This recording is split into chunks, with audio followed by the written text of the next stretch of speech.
Time now for a bite of the week. It comes from hotel workers at the Excellence Oyster Bay Hotel in Falmouth, Trelawney. They staged a protest demanding better wages and improved working conditions earlier this week. Here are our bites of the week.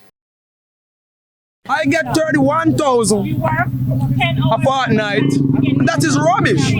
I pay 10,000 for insurance, 20,000 for my daughter. I have to still book shuffle to come and work.